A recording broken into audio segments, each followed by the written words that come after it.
আসসালামু আলাইকুম। আমি ফাতেমাতুজ জোহরা চট্টগ্রাম নার্সিং কলেজ থেকে বিএসসি নার্সিং কমপ্লিট করেছি। গ্লোবাল নার্সিং 360 পক্ষ থেকে আপনাদের সবাইকে জানাই স্বাগতম। আমরা তিনজনই সদ্য বিপিএসসি সিনিয়র স্টাফ নার্স নিয়োগ পরীক্ষার ভাইভাতে উত্তীর্ণ হয়ে সুপারিশপ্রাপ্ত হয়েছি। আজকের এই ভিডিওটি করছি আমাদের মতো সিনিয়র স্টাফ নার্স প্রার্থী ভাই বোনদের জন্য, যারা ইতিমধ্যে প্রিলিমিনারি পরীক্ষার জন্য প্রস্তুতি নিচ্ছেন। আমাদের অভিজ্ঞতা থেকে আমরা আজকে চেষ্টা করব আপনাদেরকে কিছু গাইডলাইন দিতে, যেন আপনারা আপনাদের সর্বোচ্চ দিয়ে সুন্দরভাবে পরীক্ষার প্রস্তুতিটা নিতে পারেন। প্রথমেই আপনাদেরকে ধারণা দিচ্ছি প্রিলিমিনারি পরীক্ষার মান বণ্টন নিয়ে।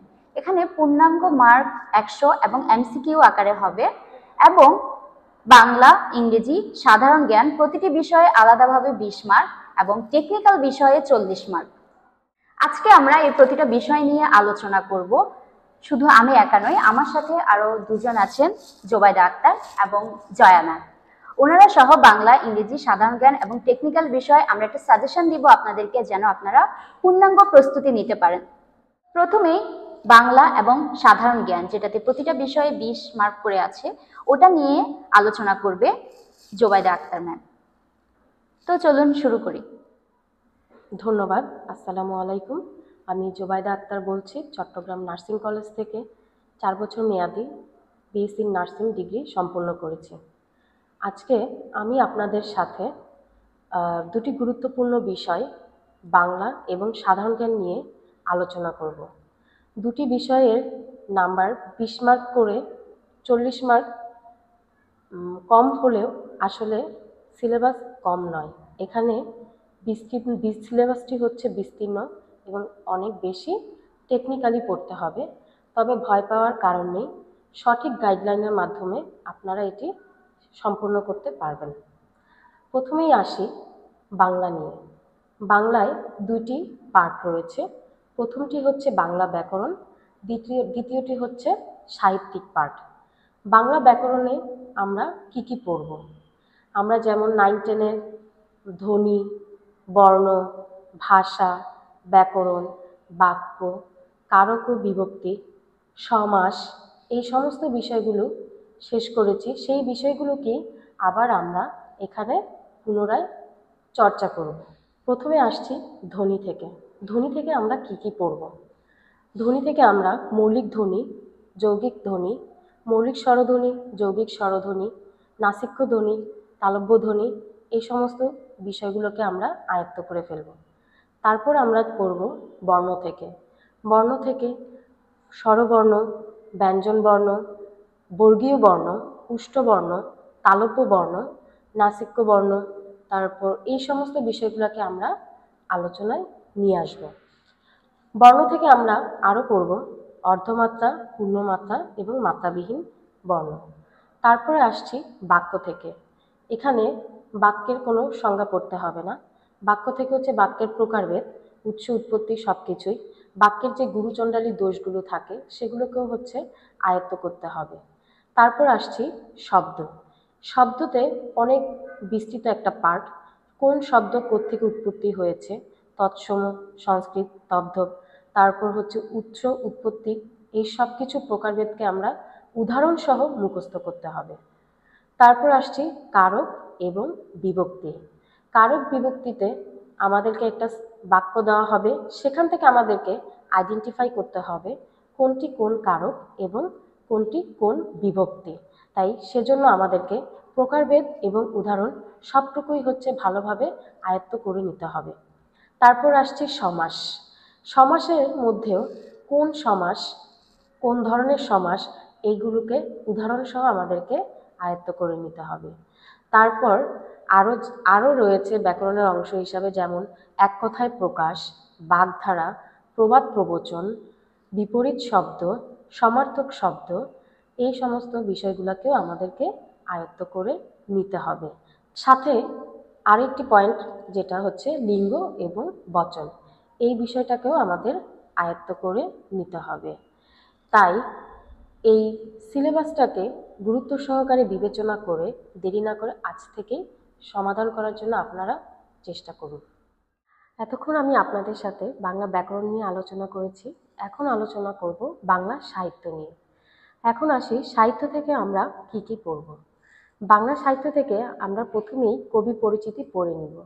কবি পরিচিতির মধ্যে কবিদের জন্মসাল, মৃত্যুসাল, তাদের উপাধি, তাদের ছদ্মনাম, তাদের পত্রিকা, তাদের উল্লেখযোগ্য যে কাব্যগ্রন্থ, সাহিত্য, উপন্যাস থাকবে সেগুলোকে আমরা সিলেবাসে অন্তর্ভুক্ত করে নিব।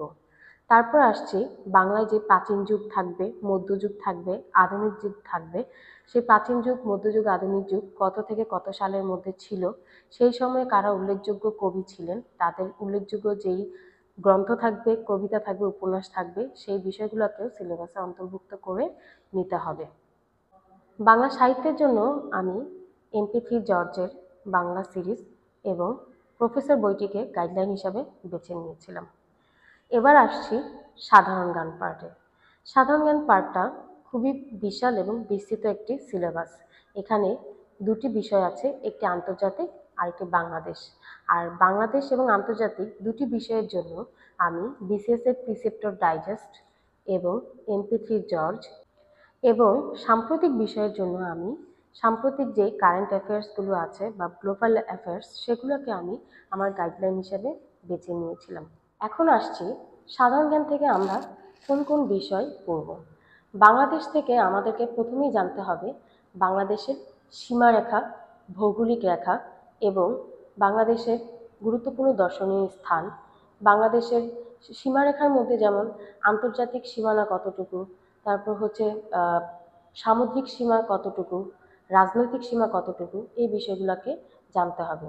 তারপর বাংলাদেশের জেলাসমূহ, যেমন জেলা থেকে আমরা কি কি পড়ব। বাংলাদেশ সাথে ভারত এবং মায়ানমারের যে সীমান্তবর্তী জেলা রয়েছে, প্লাস ছিটমহলগুলো হচ্ছে আমাদেরকে জানতে হবে। সর্ববৃহৎ, সর্বক্ষুদ্র জেলাসমূহ এবং উত্তরে, দক্ষিণে, পূর্বে এবং পশ্চিমে কোন কোন জেলা রয়েছে, এই বিষয়গুলোকে আয়ত্ত করতে হবে।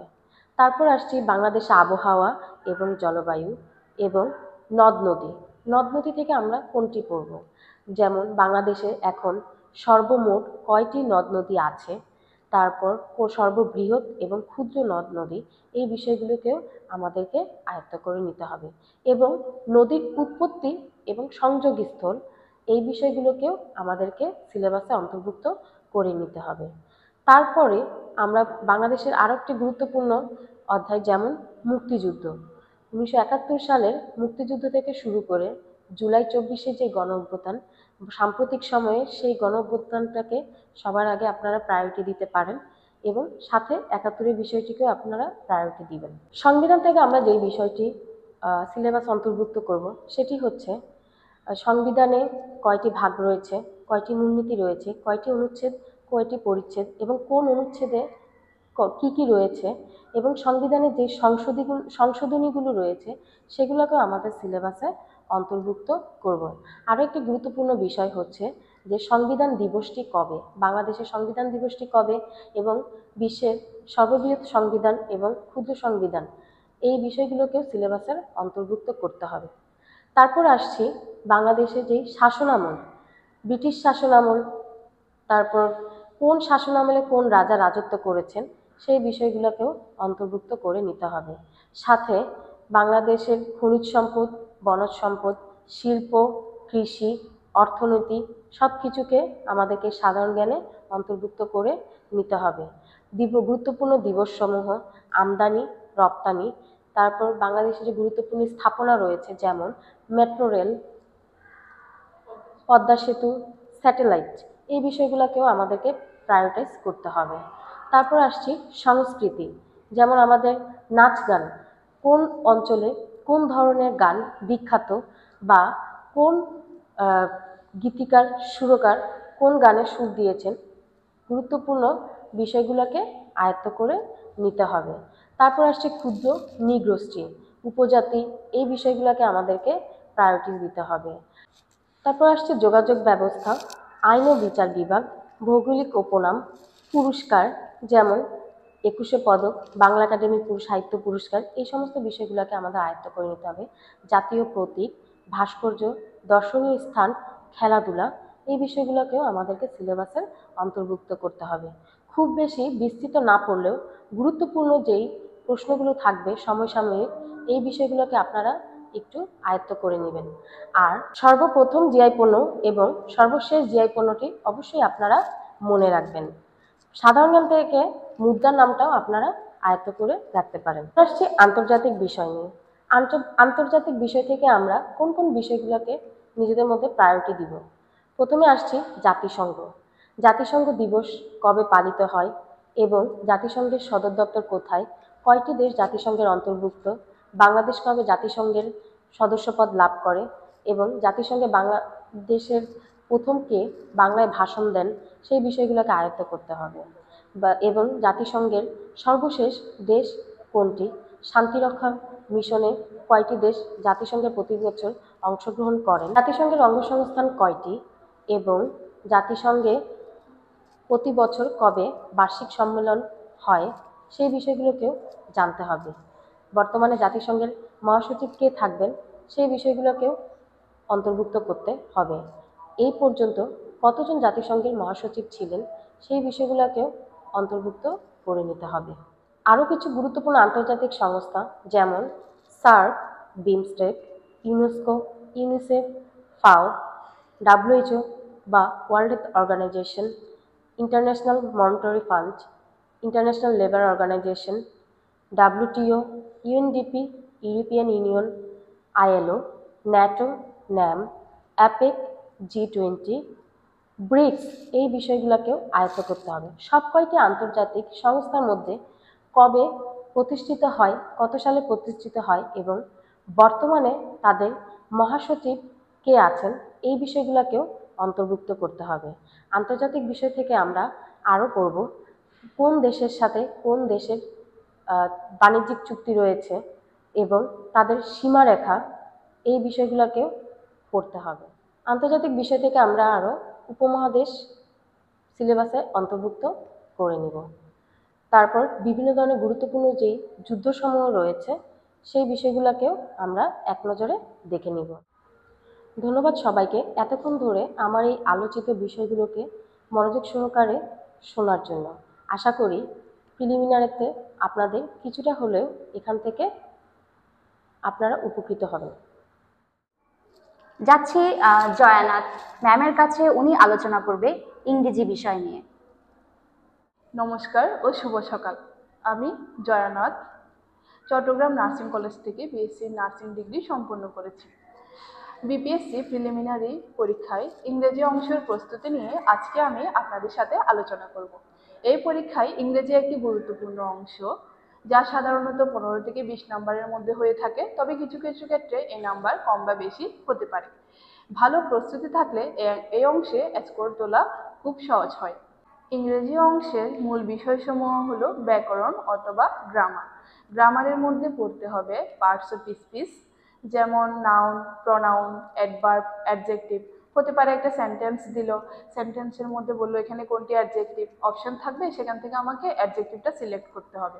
এরপরে থাকতে পারে টেন্স, একটা সেন্টেন্স থাকবে, এটা কোন টেন্সে আছে, প্রেজেন্ট, পাস্ট অর ফিউচার। এরপর voice, active or passive, narration direct নাকি indirect, subject verb agreement, article and preposition. এরপরে টপিক হচ্ছে শব্দভাণ্ডার অথবা ভোকাবুলারি। ভোকাবুলারির মধ্যে পড়তে হবে সিনোনিমস অথবা সমার্থক শব্দ, অ্যান্টোনিমস অথবা বিপরীত শব্দ, ইডিয়মস অ্যান্ড ফ্রেজ। এরপরে আছে বাক্য গঠন ও সংশোধন। এখান থেকে অনেক বেশি এমসিকিউ হয়ে থাকে, যেমন সেন্টেন্স কারেকশন, একটা সেন্টেন্স দিল ভুল, সেটাকে কারেক্ট করতে বলতে পারে। সেন্টেন্স কমপ্লিশন, একটা ইনকমপ্লিট সেন্টেন্স দিতে পারে, একটা ওয়ার্ড মিসিং রাখতে পারে, এখানে কোন শব্দটি বসবে, এটা হচ্ছে সেন্টেন্স কমপ্লিশন। এরপর থাকতে পারে ইরর ডিটেকশন। এরপরে থাকতে পারে কিছু রিয়ার কিছু কেস থাকতে পারে, যেমন রিডিং কম্প্রেনশন। রিডিং কম্প্রেশনের ক্ষেত্রে সাধারণত একটা ছোট অনুচ্ছেদ দিয়ে থাকতে পারে, অনুচ্ছেদটি পড়ে সঠিক উত্তরটি দেওয়া অথবা মূলধাপ অনুধাবন করা। প্রস্তুতির কৌশল হিসেবে আপনারা প্রতিদিন কিছু সময় ব্যাকরণ অনুশীলন করতে পারেন। তার জন্য আপনারা একটা সময় নির্ধারণ করতে পারেন, 30 মিনিট অথবা 1 ঘন্টা। এরপর ইংরেজি পত্রিকা যেমন দ্য ডেইলি স্টার পড়তে পারেন। তারপর এর সাথে আগের বছরের প্রশ্নপত্র এবং মডেল টেস্ট অনুশীলন করতে পারি। এবং ভোকাবুলারি এনরিচ করার জন্য আমরা ফ্ল্যাশ কার্ডস ব্যবহার করে আমাদের শব্দভাণ্ডারটা বাড়াতে হবে। আমি সাধারণত গ্রামারের জন্য ফলো করেছি জর্জের দ্য ইংলিশ বুকটা। ওখান থেকে আমি অনেক এমসিকিউ কমন পেয়েছি এবং এই বইটা ইংলিশের সম্পূর্ণ গাইডলাইন দিতে অনেক হেল্প করেছে। এই প্রিলিমিনারি পরীক্ষায় ইংরেজি অংশটি সহজ মনে হলেও প্রতিদিন চর্চা না করলে ভুল হতে পারে, তাই নিয়মিত চর্চার মাধ্যমে এই অংশে একটি ভালো ফল অর্জন করা সম্ভব। ধন্যবাদ সবাইকে। ধন্যবাদ জয়নাথ ম্যামকে। আশা করি ওনার গাইডলাইনে প্রিলিমিনারি পরীক্ষার ইংরেজি বিষয়ে আপনারা একটা পূর্ণাঙ্গ প্রস্তুতি নিতে পারবেন।